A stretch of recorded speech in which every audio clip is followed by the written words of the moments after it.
Avant de commencer, nous applaudissons M. Mielo, qui vient en remplacement du poste laissé vacant par M. Jessie Fonfroy, que j'ai eu l'occasion de rencontrer, et qui m'a expliqué les raisons de son arrêt de fonction d'élu, qui sont plus subtiles qu'une simple raison professionnelle. Je me fais aussi l'écho, merci Madame la Présidente, je me fais aussi l'écho de la population qui m'a fait part auprès de poursuivre ensemble une incompréhension quant à des statuts sur les réseaux sociaux où vous indiquez être encore élus municipaux. Ça crée le trouble. Je sais que vous êtes attaché à la démocratie et au respect de la démocratie. J'attends donc, s'il vous plaît, que pour les Saint-Martinois, vous puissiez rectifier vos statuts de réseaux sociaux. Je vous remercie. Voilà, je donne la parole à M. Le Cerf pour l'appel. Monsieur Jules. Présent. Monsieur Couvreau. Madame Boulogne, elle doit pouvoir Madame Bernard. Monsieur Delphin. Madame Caron. Monsieur Ruquier. Madame Bernard. Monsieur Pascal. Madame Bernard. Monsieur Lacré. Monsieur Pierre. Madame Duhamel. Monsieur Letel. Monsieur Pascal. Monsieur Confier. Madame Desforges. Monsieur Bourgeois. Madame Caboche, elle ne peut pas à la nation. Madame Mille. Madame Guibola. Monsieur Savéon.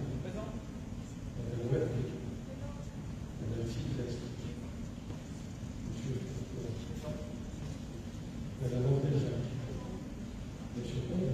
Madame Lebon. Madame Lebon. Monsieur Delay. Madame Leduc. Madame Malayole, Madame Lebon. Monsieur Miel.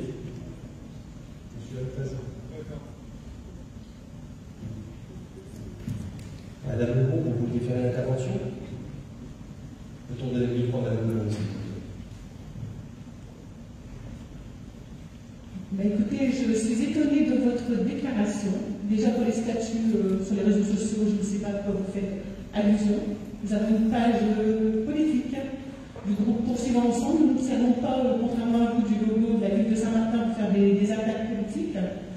Et en ce qui concerne M. Fourcroy, ses motivations sont bien professionnelles. Et si vous appelez, c'est uniquement par respect envers votre statut. Donc je serai de vous, je prendrai un petit peu de hauteur justement par rapport à ce statut, en restant correct. Merci. Je vous remercie pour l'invitation, Madame Lebon, c'est très agréable. Sachez que je ne fais pas d'attaque sur les réseaux sociaux et que sur votre page Facebook personnelle telle qu'elle me l'a été rapportée, puisque je ne peux pas la consulter personnellement. Il est spécifié que vous êtes encore adjoint aux affaires sociales et il me semble que depuis le 28 juin dernier, ça a changé, donc j'apprécierais que pour les Saint-Martinois, vous puissiez la rectifier et que vous puissiez ainsi respecter aussi le discours de la population qui nous a élus et respecter les élus en place. Je vous remercie. J'invite pour le point numéro 1 de l'ordre du jour, finance marché, Madame Caroline Caron.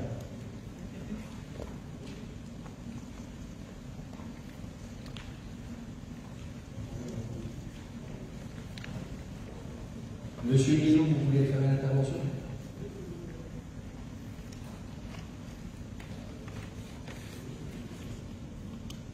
Oui, j'ai remarqué que vous aviez oublié de mentionner mon âge dans l'installation conseillère municipale, alors que sur les réseaux sociaux, vous insistez là-dessus. Alors, je veux dire, on va sur j'ai 56 ans, c'est beaucoup plus grave que ça, j'ai 76 ans et demi. Donc, je pourrais faire un rectificatif sur ce rapport. Et puis, je tiens également à rassurer, je ne crois pas être intellectuellement plus déficient que vous pouvez l'être vous-même malgré mon âge. Contact, comme dit le comique, que vous connaissez peut-être, c'est vous qui voyez. Je vous remercie pour cette précision, Monsieur Mielo. Je ne pense pas avoir exprimé de doute quant à votre intégrité physique, mais juste pour vous donner une notion de perspective, en 1983, vous êtes entré dans ce conseil municipal. Cette année-là, Madame l'adjointe aux finances qui va nous exposer maintenant le rapport d'orientation budgétaire avait 1 an. Et le premier abord, n'était pas encore né. C'est juste pour une notion de perspective. Je vous remercie, monsieur le maire. Madame Caron, s'il vous plaît. Merci, monsieur le maire. Bonsoir à tous. Donc, on va démarrer ce débat déjà par la présentation du rapport d'observation définitive de la Chambre régionale des Comptes qui est intervenue, nous sommes en janvier 2020. Donc, il s'agit d'une analyse positive qui est faite par cette Chambre sur la santé financière de la ville et sa bonne gestion pour les périodes sur les exercices 2014 à 2019. Donc, comme vous pouvez le constater, il en ressort une dette pour la ville de seulement 3,17 millions d'euros, compte tenu de sa capacité de désendettement d'un peu plus d'un mois et demi actuellement. Il faut savoir que la commune conserve une bonne solvabilité financière au terme de la période contrôlée. Sur cette même période, on peut également remarquer que la collectivité a réalisé 14,3 millions de dépenses d'équipement financées par ses ressources propres et ses subventions qui ont été à hauteur de 800 000 euros sur ce mandat.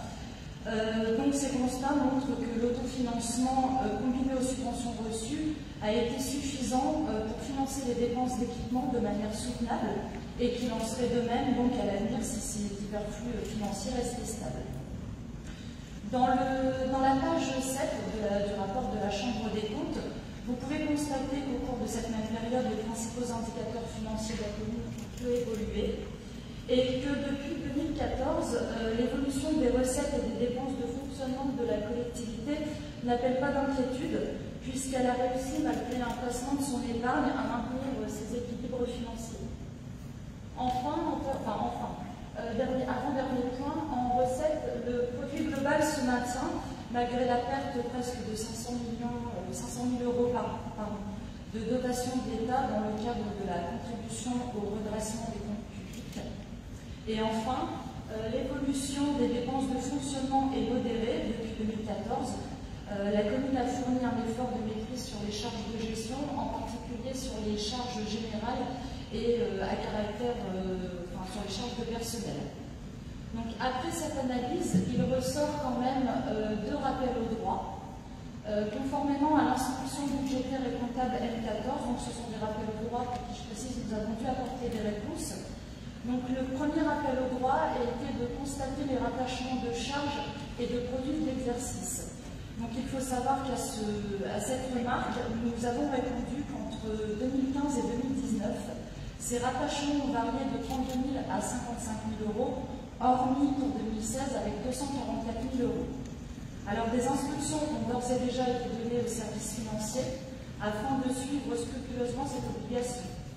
Notre prestataire informatique doit remédier aux dysfonctionnements constatés sur le logiciel budgétaire et comptable. Et en effet, les montants de rattachement de charges devront être écrits manuellement dans la colonne spécifique.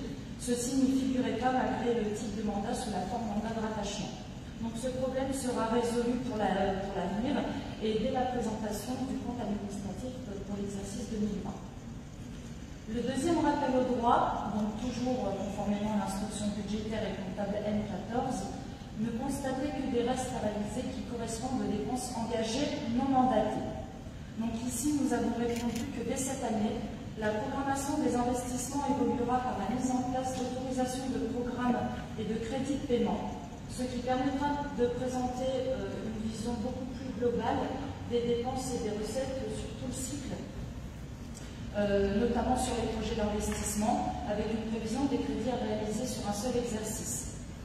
Il faut savoir aussi que la prospective financière actualisée en novembre 2020 avec le cabinet ressources consultants, qui servira de base au rapport d'orientation budgétaire, prend déjà en compte les conséquences financières prévisibles à court et moyen terme de la crise sanitaire.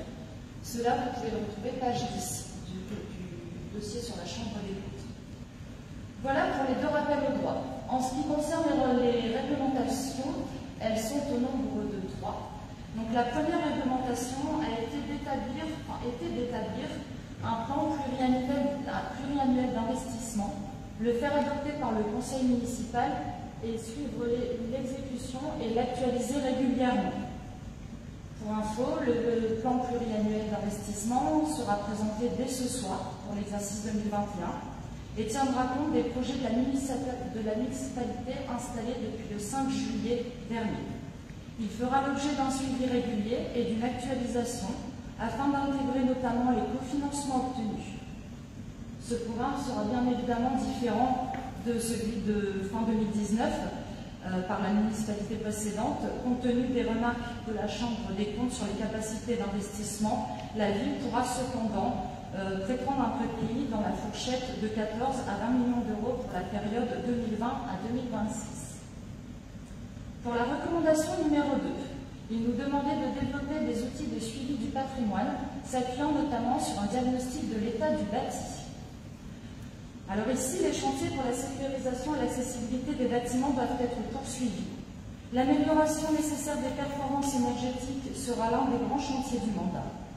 La commune va pour cela s'engager dans la création d'un outil spécifique du suivi de son patrimoine afin de pouvoir disposer d'un état précis du patrimoine et d'en optimiser sa maintenance dans un cadre pluriannuel. Premier enjeu du projet, la transition écologique trouve ici toute sa place, permettant des économies budgétaires et énergétiques. Enfin, troisième et dernière recommandation, s'assurer que chaque compte rendu annuel d'activité de la concession de la ZAC multisite intègre le calcul du montant de la somme qui est attendue de la part du concessionnaire, en application de la clause prévue au premier tiret de l'article 31.3 du traité de concession tel qu'il résulte de la vente transactionnelle de 2017. Alors, donc, le calcul d'investissement tel qu'il pouvait être déterminé au vu de l'avancement de l'opération a d'ores et déjà été intégré au compte rendu d'activité au concédant présenté au conseil municipal du 18 décembre dernier. Pour ce qui est de la ZAC multisite et les remarques relatives au retard des 2 années, l'argumentation développée par Territoire 62 a été présentée dans notre réponse, que vous trouverez toujours dans ce rapport de la Chambre des comptes. Nous partageons aussi l'analyse de la Chambre sur la nécessité pour la commune d'utiliser au mieux les outils juridiques dont elle dispose afin de contrôler l'opération et mieux protéger ses intérêts financiers. Le maire et les adjoints concernés y porteront une attention toute particulière. Aussi, page 2 de ce rapport, vous pourrez constater la création d'un équipement public dans le quartier Malbrook. Donc, cette création avait été motivée par la remise par le concessionnaire à la commune d'un terrain de 6 000 m² dans l'emprise de la ZAC. Il apparaît cependant à la lecture du procès-verbal du conseil municipal du 14 décembre 2016 que la commune a demandé expressément la remise d'un terrain afin d'y concevoir un équipement à vocation sociale. Les élus en responsabilité à l'époque considèrent indispensable le développement des services publics, jeunesse, petits enfants ou autres, à destination des habitants de ce quartier. Il ne s'agit donc pas en l'espèce d'un projet d'opportunité. Voilà pour les rappels aux droits et les recommandations. Je pense qu'on va pouvoir conclure quand même en disant que ce rapport a permis d'observer une bonne santé financière de la ville ainsi qu'une gestion rigoureuse quand même au cours des années 2014 à 2019. Une gestion rigoureuse qui lui a permis de supporter une perte de presque 900 000 € sur la dotation forfaitaire versée par l'État. Mais malgré cela, la perte reste faible, les dépenses sont sous contrôle et les capacités d'autofinancement sont intactes. Afin d'améliorer la conception des projets, le suivi et leur mise en œuvre, la ville renforcera dès cette année ses capacités d'ingénierie technique et financière. Le programme d'investissement de la municipalité installé le 5 juillet dernier pourra être mis en œuvre dans des conditions optimales dans le respect des bons équilibres financiers et budgétaires. Merci beaucoup, Madame Caron. Y a-t-il des questions concernant ce doc? Monsieur Delacour. Bonsoir à tous. Merci Madame Caron pour cette analyse. Moi, pour une fois, je vais être d'accord avec vous. Je partage votre point de vue. Vous héritez des situations financières qui me paraissent saines et solides. Et il faut aussi rappeler que cette analyse portait sur la mandature précédente, c'est-à-dire de 2014, vous l'avez évoqué, je pense que je vais bien insister dessus, 2014 à 2019, à laquelle nous avons participé, nous les vieux, n'est-ce pas, nous les Pyrénées, comme quoi on n'était pas si mauvais gestionnaire que ça. Je vois aussi, il y a un petit point qui était évoqué en page 2, puisque vous parliez de la synthèse, hein, on reparlait de la fameuse extension de la mairie qui avait été stoppée, où on était parti d'un coût de 1 pour arriver à un coût 9 fois plus élevé. Alors, je me réjouis ici de l'avoir bloqué, puisque j'ai voté contre, mes collègues, ce qui vous a fait économiser plus d'1 million d'euros, soit dit en passant. Voilà. Alors, ma question, elle sera double. Vous avez parlé du plan pluriannuel d'investissement. Je voudrais savoir à quelle échéance nous en aurons l'information. Pour ce soir, vous en aurez l'information sur les années 2021-2022. D'accord. Et ma deuxième question, c'est pour le patrimoine, le fameux patrimoine bâti de la commune, la même échéance? Parce que ça, c'est compliqué à mettre. Je sais que c'est pas ça. Hein. C'est un peu plus compliqué, les projets s'étendent jusqu'à la fin de la mandature. Mais là, ce soir, on vous présentera 2021. Donc, il n'y a pas d'échéance là pour le patrimoine bâti. Pas quand on pleure. Pour l'étude du patrimoine, ça pourrait être fait dans les 18 mois. D'accord, ok. Ben, merci. Merci. Madame Caron, nous passons. Il y a d'autres questions peut-être, non? Très bien, merci. Donc nous passons maintenant au débat et rapport d'orientation budgétaire. Donc, alors tout d'abord, je tiens à rappeler. Madame Caron, donc je signale que le Conseil prend acte de cette information concernant le rapport de la Chambre régionale des comptes. Merci. Pardon, excusez-moi. Donc les objectifs du débat d'orientation budgétaire. Alors cette première étape de la procédure budgétaire va donner à l'organe délibérant les informations nécessaires qui lui permettra d'exercer de manière effective son pouvoir de décision à l'occasion du vote du budget. Il favorise la démocratie participative en facilitant les discussions sur les orientations proposées et les hypothèses d'évaluation de la situation financière qui en découle. Enfin, ce débat d'orientation budgétaire doit permettre aux citoyens de disposer d'informations suffisantes à l'occasion de ce débat public, ainsi que par le compte-rendu qui en sera fait dans un délai légal et par tout moyen. Vient ensuite le rapport d'orientation budgétaire qui est défini par le Code général des collectivités territoriales, pour lequel je ne reviendrai pas dessus puisque tout est noté. En ce qui concerne le contexte économique général, il faut savoir que dans son point sur la conjoncture française du 31 décembre, publié le 14 janvier 2021, la Banque de France estime le recul du produit intérieur brut, du PIB, à moins 9% en moyenne annuelle pour 2020. Plus généralement, les économistes considèrent que la crise est atypique par sa violence et ses causes. Les incertitudes qui pèsent sur l'activité économique mondiale sont susceptibles d'enclencher un processus négatif, notamment par le chômage de masse, baisse des investissements des entreprises. De là, une spirale négative pour la croissance s'engagerait, faiblesse de la demande, baisse des investissements ou l'inflation nulle. La dette publique a par ailleurs progressé en 2020 de plus de 20 points à l'échelle mondiale, du fait des mesures de soutien de l'activité par les États. La charge financière de cette dette ne serait cependant pas augmentée pour les pays les plus riches, dans la mesure où les taux d'intérêt restent bas. Et enfin, il faut savoir que 84 pays se sont tournés vers le FMI afin de financer leurs dettes, dans la mesure où leur manque de solvabilité interdisait l'accès au financement bancaire classique. En ce qui concerne le contexte économique pour les collectivités territoriales, il faut savoir que celles-ci jouent un rôle fondamental d'amortisseur dans la crise par le soutien qu'elles apportent aux plus fragiles, au commerce de proximité, mais aussi pour leurs investisseurs, les investissements. La faiblesse du soutien de l'État à l'équilibre des budgets locaux fait craindre une diminution de notre épargne nette et de fait une réduction de notre capacité d'investissement. En parlant de soutien, je vais faire une parenthèse sur l'impact de la crise Covid sur le budget communal. Donc, au 31/12/2020, les chiffres sont tombés. Les dépenses supplémentaires dues à la Covid s'élèvent à 94 822,28 €. Donc ça correspond à tout ce qui est gel hydroalcoolique, masques, plexi-protection, désinfection des écoles et remboursement des frais de cantine et de garderie. Nous avons eu également une perte de 38 539 € sur les recettes en moins, c'est-à-dire sur les recettes de la taxe locale sur la publicité extérieure, qui s'élève à 136 936 €. Je vous passe les détails. Ensuite, en ce qui concerne les dépenses non réalisées à cause du Covid, on est à 63 140 € au titre des heures supplémentaires non réalisées. Alors pour info, sur 147 200 € de prévus, 84 060 € ont été dépensés. Enfin, pour le compte fêtes et cérémonies, il faut savoir aussi que sur les 110 000 € de prévus, seulement 29 160 € ont été dépensés et le solde s'élève donc à 80 839 €. Donc tout ça mis bout à bout, on relève un solde négatif de 75 970 € 26 centimes exactement. Voilà pour cette parenthèse. Je reviens sur le contexte législatif et réglementaire.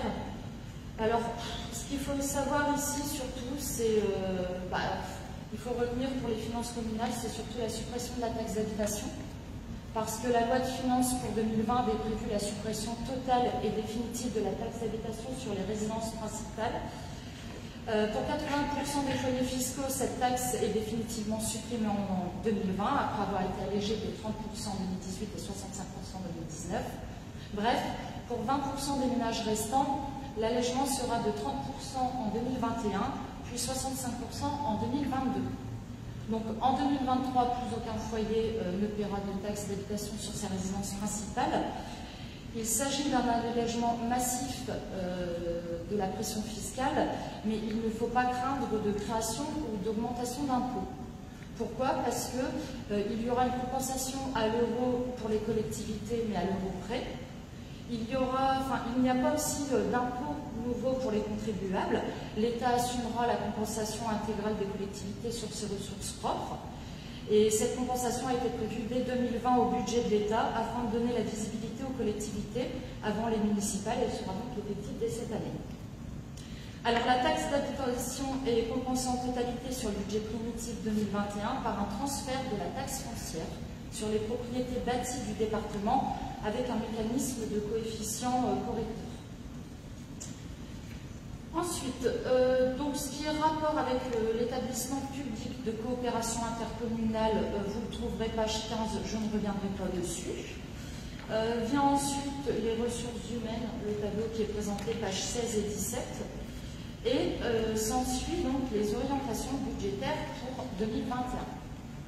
Donc, comme je vous l'ai dit précédemment, comme nous l'avons vu précédemment, le rapport d'observation définitive pour les exercices 2014 et les suivants, établi par la Chambre régionale des comptes, fait un constat positif de la santé financière de la ville, ainsi qu'une bonne gestion pour la période visée, donc 2014-2019. Nous avons souhaité donc appliquer les recommandations de la Chambre régionale des comptes pour la préparation du budget 2021. Pour le financement des opérations d'investissement, nous avons mobilisé les diverses ressources de financement externe, comme par exemple les concours classiques d'État, les divers fonds comme les fonds spécifiques, en particulier ceux de la Fédération départementale de l'énergie pour l'éclairage public, les fonds européens ou encore le dispositif Petite Ville de demain. Donc, avant de laisser la parole pour la suite, je vais me permettre de présenter le tableau, donc ce fameux PPI, pour cette année et l'année 2022. Une réserve pour l'acquisition, pour diverses acquisitions immobilières à hauteur de 350 000 €. Est-ce que M. Delfort, oui? Allez. Un micro pour M. Delfort, s'il vous plaît. Je laisse la place à M. Delfort.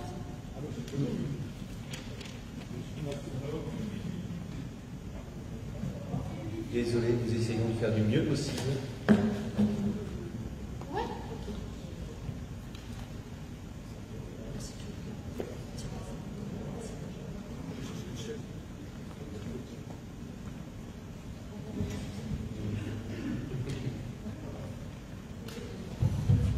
Voilà.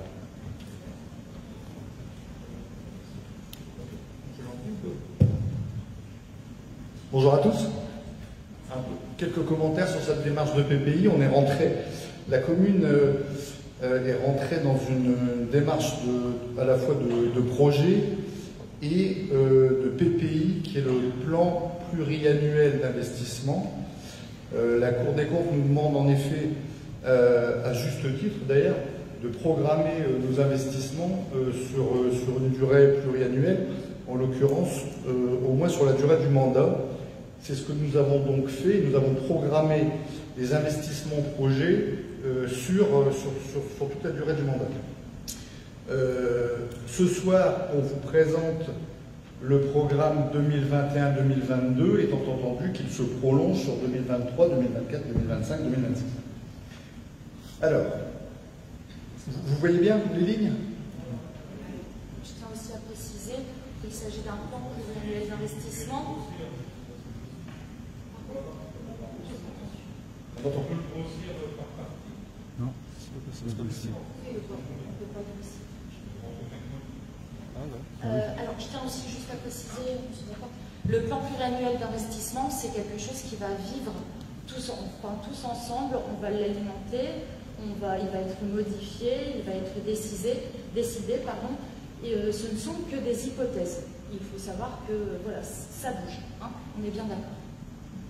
Également, autre précision, les montants que vous voyez là sont les montants hors subvention, hein, c'est-à-dire que ce sont des montants d'investissement maximum sur lesquels on va évidemment solliciter et je pense obtenir une partie de subvention.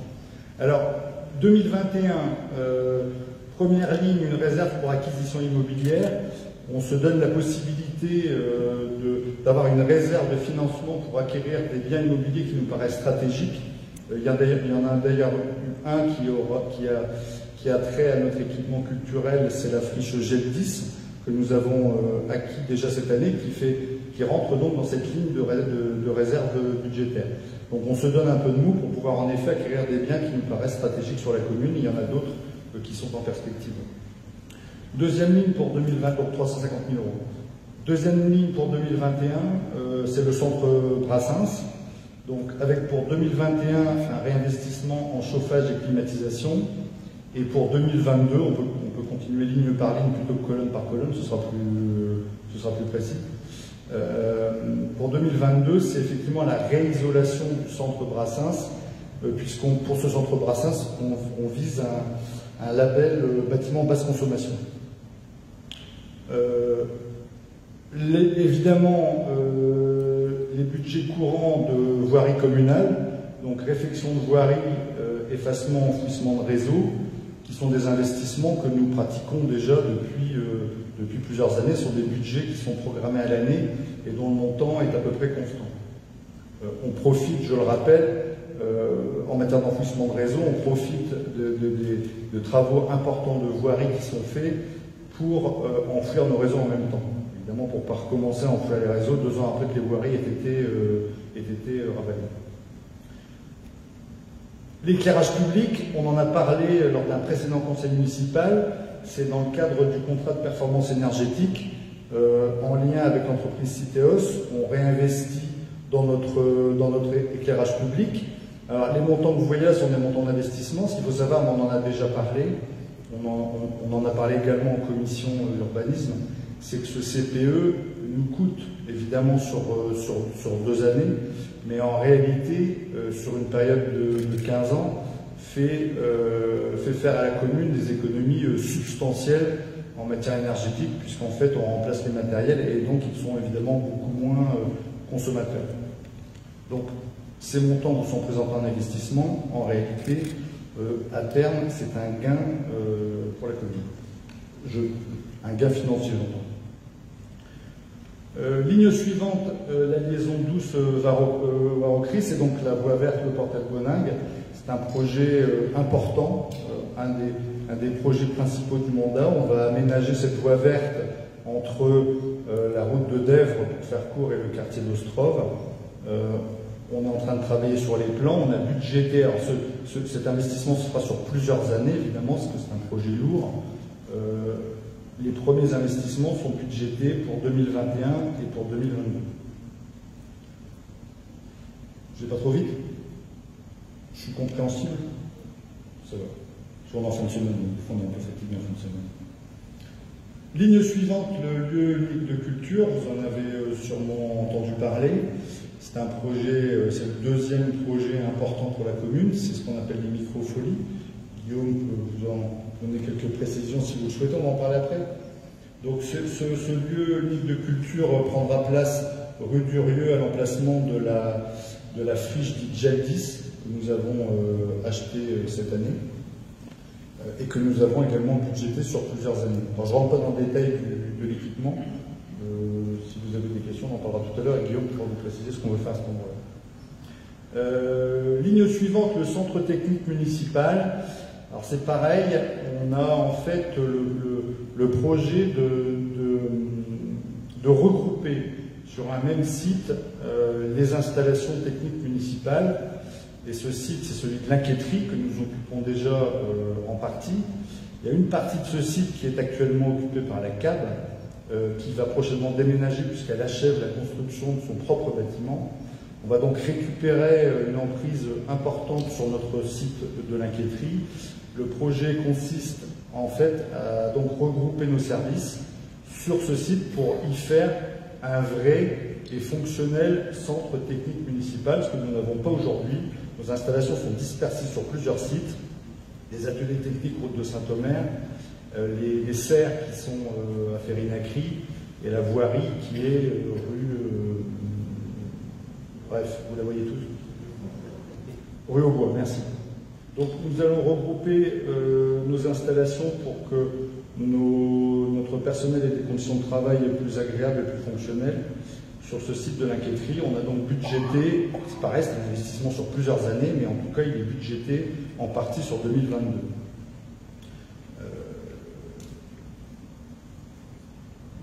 Ligne suivante, Jacques Brel. Cette école est en mauvais état. On a hésité sur le fait de la reconstruire intégralement ou de la moderniser. Après étude, le choix est fait de la réhabiliter. Elle en a grandement besoin. Et donc c'est un investissement qu'on a conçu comme prioritaire. Il est donc prévu pour l'année 2022 à hauteur de 950 000 €. Ligne suivante, les marchés et places. Vous le savez, notre maire a le souhait, et toute son équipe d'ailleurs, a le souhait de dynamiser nos marchés de plein air, qui sont une composante importante du commerce, qui sont appréciés par la population, qui ne sont peut-être pas aujourd'hui mis en valeur à juste titre. Donc nous souhaitons mieux les présenter. Alors ce sera la création d'un marché de plein air, place de l'Orme, dans le quartier d'Ostrov, et c'est aussi le déplacement de notre marché de centre-ville sur la place de Lurie, laquelle nécessite des travaux d'aménagement pour pouvoir accueillir convenablement ce marché. Donc l'aménagement de la place de Lurie, sur lequel nous travaillons, nous continuons à travailler, parce que c'est un projet important pour le centre-ville de Saint-Martin. Cet aménagement est prévu en financement sur plusieurs années, il l'est notamment sur les années 2021 et 2022. Avant-dernière ligne, l'aménagement paysager des écoles, on en a aussi beaucoup parlé. Hélène et les services d'ailleurs travaillent d'arrache-pied, et pas que sur ce sujet d'ailleurs, sur l'intégralité des sujets, les services travaillent d'arrache-pied. Hélène travaille sur un projet de verdissement et d'embellissement de nos groupes scolaires. En premier lieu, le groupe Ferinacri, sur lequel nous avons un projet qui avance d'ailleurs assez vite, et avec lequel on pourra offrir aux élèves de ce groupe scolaire autre chose qu'une surface bitumée. Donc l'idée, les parents ont été associés, les enseignants ont été associés. Ce projet avance, il aboutira à la mise en place d'un joli jardin et d'un bel espace de plein air au groupe Ferinacri. Dernière ligne, celle du pôle sportif, avec pour 2021, alors c'est la poursuite des aménagements qui sont faits depuis aujourd'hui assez longtemps sur ce stade, y compris dans le cadre du mandat précédent. Nous poursuivons les investissements sur le pôle sportif. Ce sera donc des vestiaires en 2021 et des aménagements d'hiver en 2022. Voilà, j'ai fait toutes les lignes. Je vous remercie. J'ai oublié la cantine? Affreux, j'ai oublié une ligne, excusez-moi. J'ai oublié une ligne importante. En fait, on a effectivement on a un problème de cantine, à la fois pour les... Alors, je suis à la ligne. Vous la voyez, la ligne? Le restaurant scolaire Square Nacry. C'est là que j'ai oublié. Merci, Hélène. En fait, on a un problème de cantine pour nos élèves qui sont obligés, pour les primaires, d'aller manger au collège Salengros, ce qui pose des soucis. On a également, d'ailleurs, le CSE qui a des problèmes pour faire déjeuner ses enfants à midi. Le projet, il est donc de construire une cantine scolaire qui prendra place derrière la crèche des petits pas, en fait, en partie sur une partie de l'emplacement actuellement occupé par les serres municipales, donc qui sont appelées à déménager.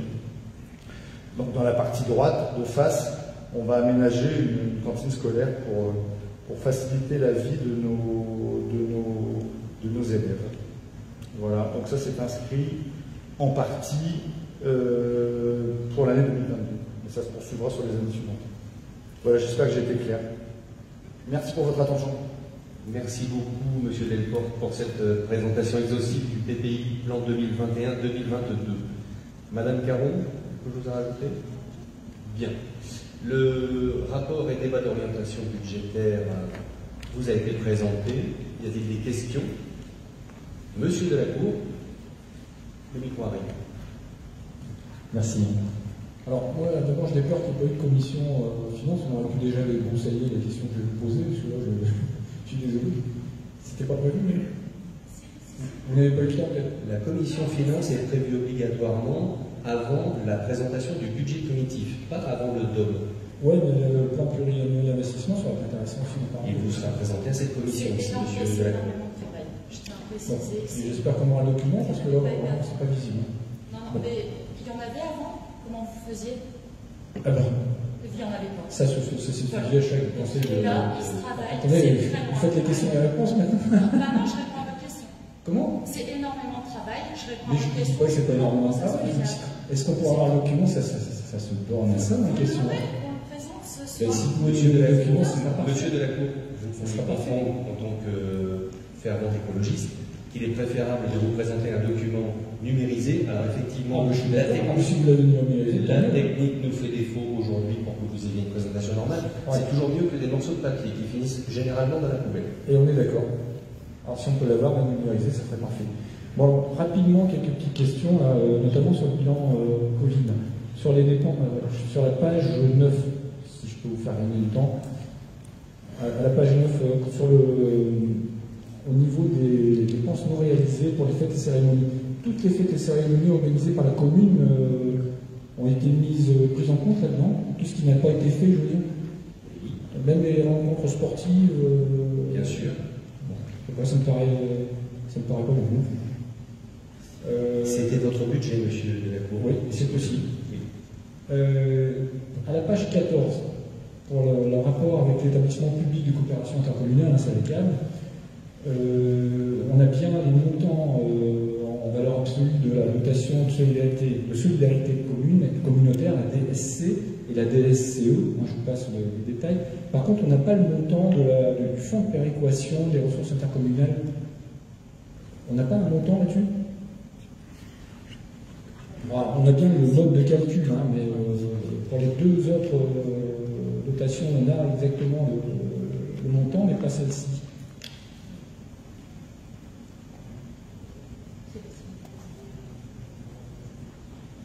Vous l'aurez au moment du BPI. On l'a où? Vous l'aurez au moment du BPI. Ah non, ça paraissait assez bizarre d'avoir le montant. Donc ensuite, toujours sur cette page, là, pour la contribution à l'AMI, il me semble que l'AMI travaille sur le bassin boulonnais. Alors j'ignorais qu'on apportait une contribution à l'AMI, nous, en tant que commune de Saint-Martin. Ça change, ça, donc on va avoir une contribution communale. Justement, on ne l'a plus, c'est la CAB. Comment j'ai pas entendu? Nous ne l'avons plus, c'est la CAB, puisque c'est le rapport concernant le PCI. Oui, mais là, quand on lit le texte, on a l'impression que ça va changer, que la commune va devoir contribuer. Non, pas du tout. Ça reste la CAB qui contribue. Ah oui, d'accord, c'est dans le paragraphe qui concerne le PCI. D'accord. On va passer à la page 19, sur la durée hebdomadaire de travail des employés. Pour Saint-Martin, est-ce qu'elle est supérieure à 1600 607 heures. Non, pas actuellement, et nous sommes en phase de réflexion avec le comité technique. D'accord.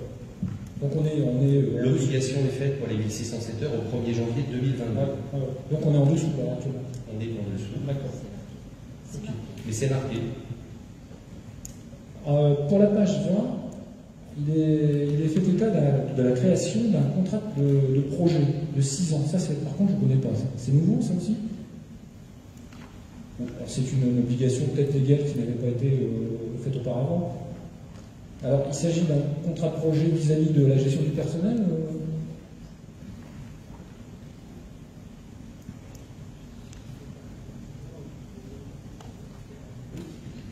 On a eu plusieurs délibérations sur des contrats de projet de 6 ans. D'accord. Oui, non, mais je voudrais savoir en quoi ça consiste, parce que c'est dans la gestion du personnel. Hein, c'est dans tous les... Dans la gestion du personnel, nous avons recruté des contrats de projet 6 ans concernant diverses actions municipales. Donc c'est la politique de recrutement sur 6 ans, si je comprends bien. Nous avons plusieurs politiques de recrutement. On peut très bien faire des emplois directs, mais on peut aussi faire des contrats de projet. Dans la bonne gestion municipale, il est nécessaire de maîtriser nos coûts de fonctionnement en termes de personnel. Il est donc nécessaire de savoir s'associer à des personnes compétentes le temps venu. Et si nous n'avons plus la nécessité, il est plus simple pour les deux parties de vivre un contrat de projet 6 ans et nous pouvons nous séparer légalement sans problème. Disons, ce que je trouve difficile dans l'exercice, c'est de prévoir sur 6 ans le recrutement. En fait, c'est 6 fois 1 an reconductible tacitement. C'est-à-dire qu'on va faire évoluer le contrat de projet d'année sur année? Non, c'est reconductible tacitement. Bon, c'est pas clair quand même comme notion. Et enfin, sur la page 22, là, il y a une belle courbe désendettement. Je voudrais savoir si ça tient compte. Non, c'est la courbe la toute dernière. Vous trouvez?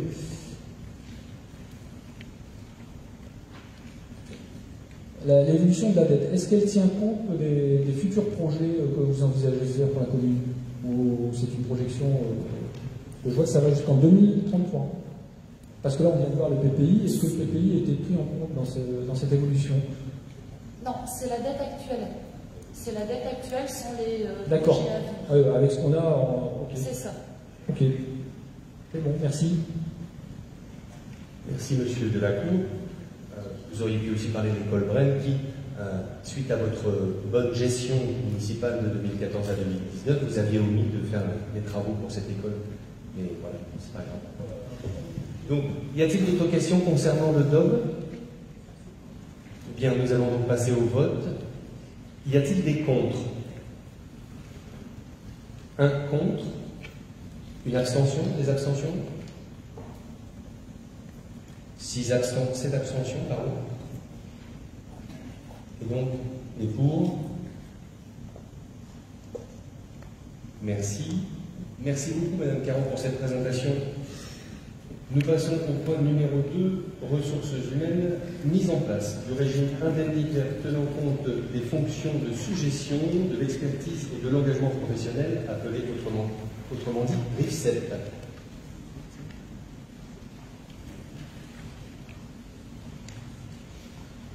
Donc, c'est un nouveau régime indemnitaire qui se met en place. Tout vous est expliqué. Et c'est donc la modification de ce régime concernant les indemnités que nous accordons aux agents. Il vous est donc demandé de voter cette modification du régime. Y a-t-il des contre? Oui, le micro pour Madame Lemont, s'il vous plaît.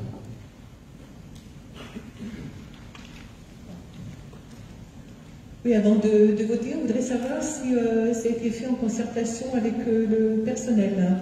Oui, tout à fait. C'est issu d'une réunion du comité technique. D'accord. Et c'était fait en accord, tout le monde était d'accord? Oui. D'accord. Ok. Merci. Monsieur Delacour? Bon, juste une petite question technique. Hein. Je vois que dans le groupe 4, je ne sais pas, page 4, on peut le lire, il est repris toutes des qualifications, enfin des catégories d'emploi. Et à un moment, on arrive à un niveau de diplôme, c'est-à-dire licence, master 1, master 2. Je ne sais pas si vous me suivez, qu'est-ce qui s'en occupe? Oui. Ça veut donc dire que quelqu'un qui aurait, par exemple, un master 1 pour un même emploi que quelqu'un qui n'a pas le master 1 serait mieux payé? Je ne comprends pas trop. Autant, si vous voulez, les métiers sont différents, et là, il y a un régime indemnitaire qui est propre, mais on fait abstraction, si vous voulez, du niveau de diplôme. Et là, On est dans les catégories P et C. Donc il y a les grilles indiciaires et le RIFSEP sera calculé aussi en fonction du niveau d'études. D'accord. C'est-à-dire que quelqu'un qui serait plus diplômé qu'une autre... C'était déjà comme ça en 2017, monsieur Delacour. Ouais, non, je veux bien croire. Oui, c'est précision. Je vous précise que c'était déjà comme ça et effectivement le niveau d'études justifie aussi une indemnité supérieure. Ok, non, moi je ne connaissais pas ce système. J'en connaissais un autre, mais c'est celui-ci. Merci. Bien. D'autres questions? Alors, pour la modification de cette indemnité, y a-t-il des contre? Des abstentions? Je vous remercie pour ce vote à l'unanimité. Nous passons maintenant aux administrations générales, règlement intérieur. Alors, la Chambre régionale des comptes, la sous-préfecture, pardon, nous a demandé de nous mettre en adéquation avec les jurisprudences. Donc, vous verrez surligné en jaune, pages 5, 11, 12, 13 et 15, des éléments de précision concernant le règlement intérieur en relation avec la jurisprudence concernant le règlement intérieur. Cette demande a été faite par la sous-préfecture et nous nous mettons en accord avec cette demande. Voilà, donc il vous est demandé de voter. Y a-t-il des contre? Des abstentions? Vous votez contre ou abstention? Madame Lebon, vous votez contre ou abstention? Contre? D'accord. Donc, 8 contre. Abstention? Bien. Je vous remercie pour ce vote. Nous passons au point suivant. Convention d'adhésion au programme Petite Ville de demain, développé par l'État, l'Agence nationale de la cohésion des territoires. Vous savez que dans le plan de relance prévu par l'État, un programme Petite Ville de demain concernant les communes de moins de 20 000 habitants afin de redévelopper, de redynamiser les centres-bourgs a été mis en place. Il concerne 1500 villes en France. Nous avons à l'époque candidaté et nous avons eu la grande joie d'apprendre que nous étions retenus dans ce programme conjointement avec la ville du Portel et la ville de Huinil, et nous allons ensemble donc pouvoir développer et améliorer nos centres-bourgs sur plusieurs éléments divers, des éléments de commerce, des éléments de culture, des éléments de transition écologique. Et le premier projet, celui qui nous tient le plus à cœur actuellement concernant ce développement, c'est le lieu de culture unique que nous souhaitons appeler l'atelier. Et pour cela, je vais laisser la parole à M. Guillaume Coureau, premier adjoint à la culture. Merci, Monsieur le maire. Alors, ce projet était prévu dans le programme municipal. Nous avons fait un tour le 3 février dernier des différents projets de la commune avec Madame la sous-préfète, qui a été très enthousiaste à l'idée de la construction de ce lieu culturel unique, qui sera un lieu polyvalent puisqu'il mêlera culture, numérique et innovation. Ce lieu sera divisé en 3 espaces spécifiques. Le premier sera une médiathèque, bibliothèque, bibliothèque pour permettre d'accueillir les lycéens, les collégiens, les écoliers.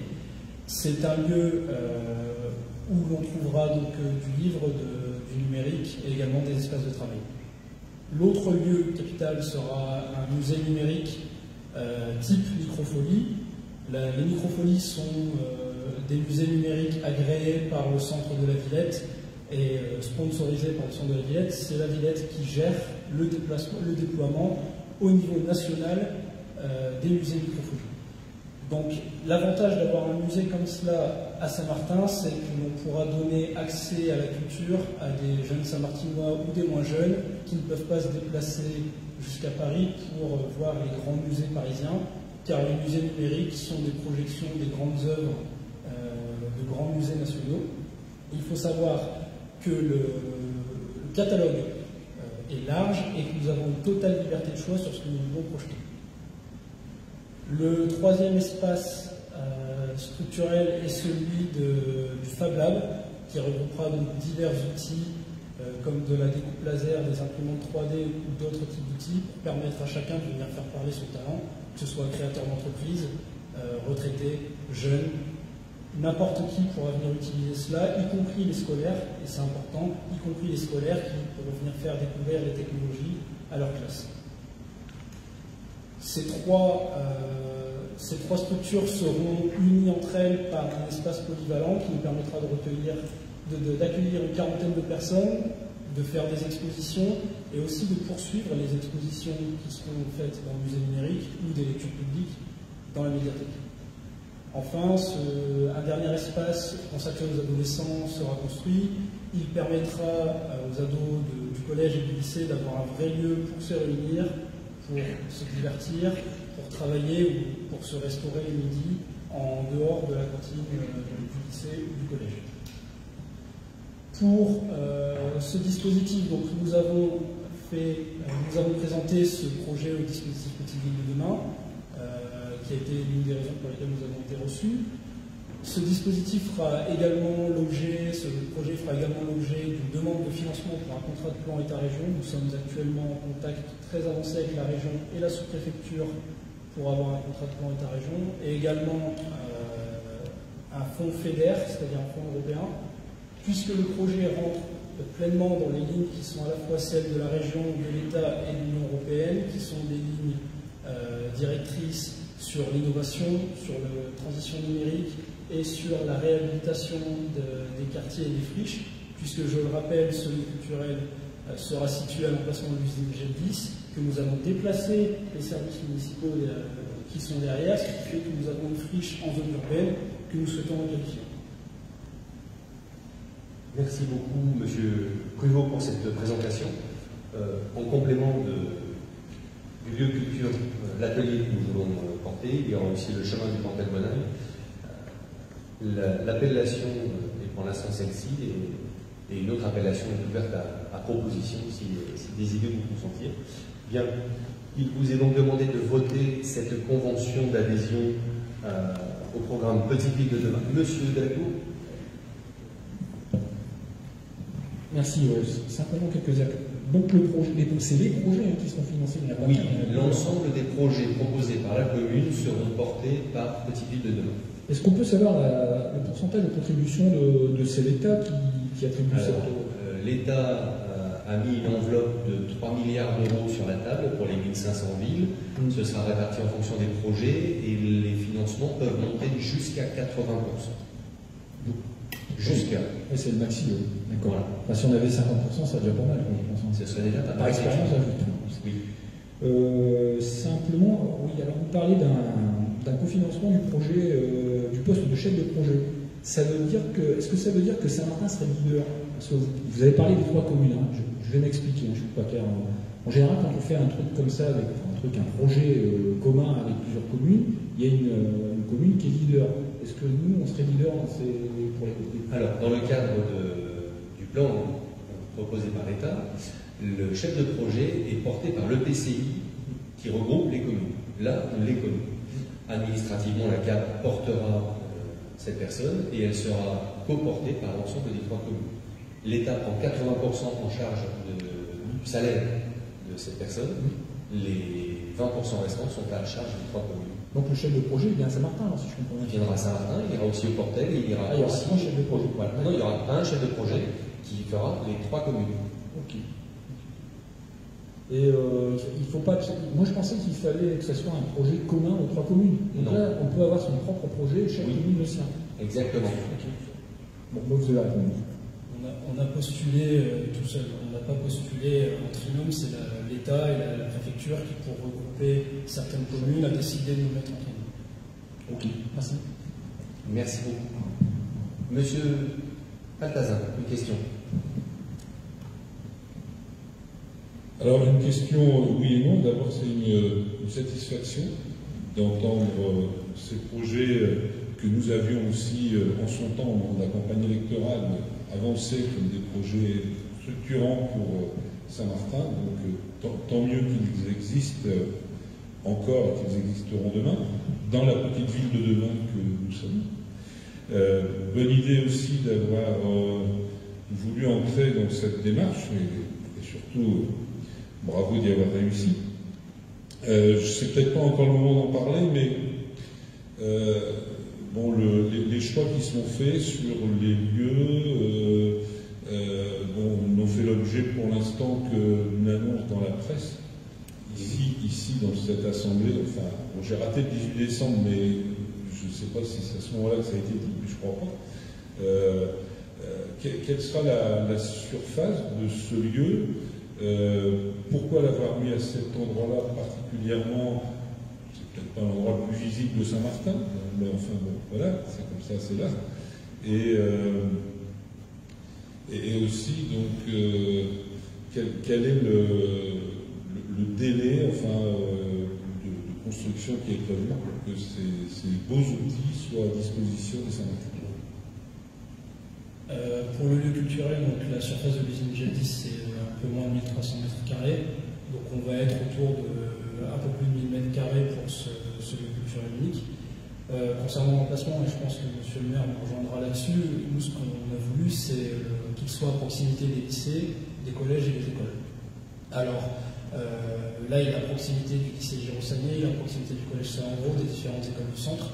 Il est un peu plus éloigné du quartier prioritaire de la ville, mais nous y avons pensé et nous organiserons notamment avec le CSE pour faire des navettes.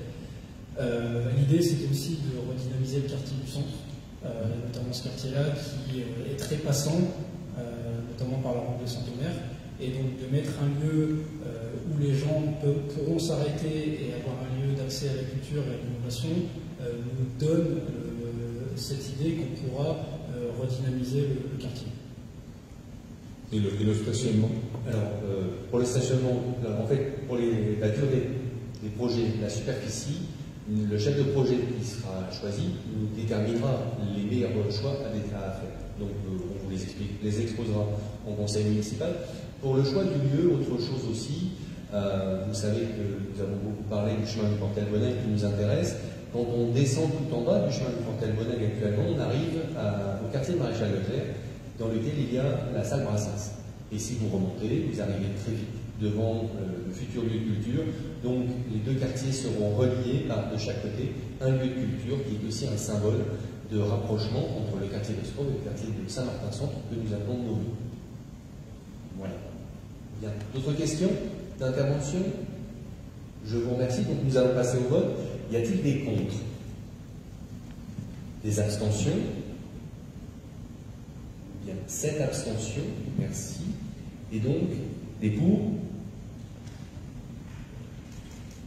26 voix pour. Je vous remercie pour ce vote. Et nous passons au point 6 de cet ordre du jour. Délégation d'attribution du conseil municipal. Il s'avère que dans la délibération précédente, 2 petites coquilles s'étaient glissées à l'article 3 et à l'article 21. Celles-ci ont été corrigées. Et il est demandé de revoter cette délibération, les coquilles corrigées. Y a-t-il des contre? Des abstentions? Je vous remercie pour cette unanimité. Nous en avons terminé avec ce conseil municipal. Avant de clore, je tiens à remercier particulièrement les équipes techniques qui, comme à chaque fois, nous ont délivré une très belle salle de conseil municipal. Je remercie les équipes de communication pour la retransmission Facebook et je souhaite à ceux qui vont pouvoir profiter de quelques jours de repos de bien vous reposer. Bonne soirée à tous et à très bientôt.